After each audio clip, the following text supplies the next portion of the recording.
Then all the people of Judah took Uzziah, who was 16 years old, and made him king in place of his father Amaziah.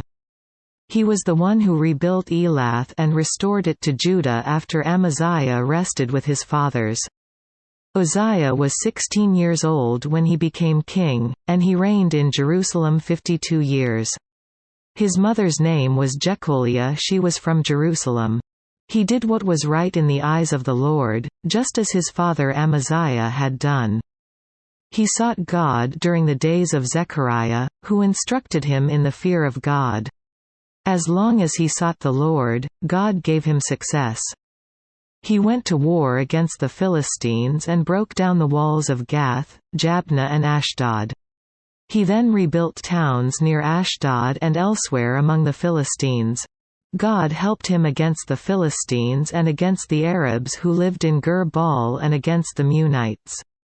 The Ammonites brought tribute to Uzziah, and his fame spread as far as the border of Egypt, because he had become very powerful.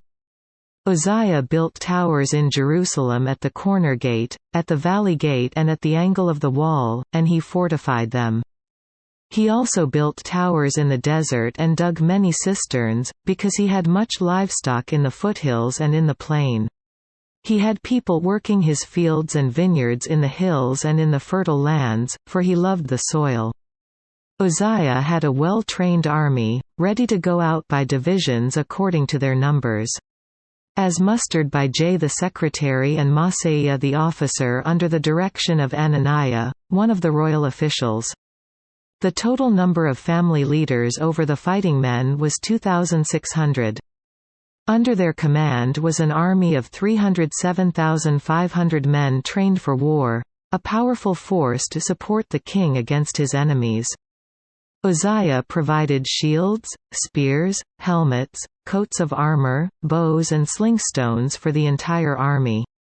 In Jerusalem he made machines designed by skillful men for use on the towers and on the corner defenses to shoot arrows and hurl large stones. His fame spread far and wide, for he was greatly helped until he became powerful. But after Uzziah became powerful, his pride led to his downfall. He was unfaithful to the Lord his God, and entered the temple of the Lord to burn incense on the altar of incense. Azariah the priest with 80 other courageous priests of the Lord followed him in. They confronted him and said, "It is not right for you, Uzziah, to burn incense to the Lord. That is for the priests, the descendants of Aaron, who have been consecrated to burn incense. Leave the sanctuary, for you have been unfaithful and you will not be honored by the Lord God." Uzziah, who had a censer in his hand ready to burn incense, became angry. While he was raging at the priests in their presence before the incense altar in the Lord's temple, leprosy broke out on his forehead.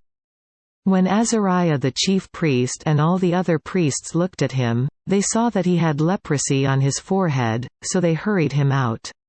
Indeed, he himself was eager to leave, because the Lord had afflicted him. King Uzziah had leprosy until the day he died.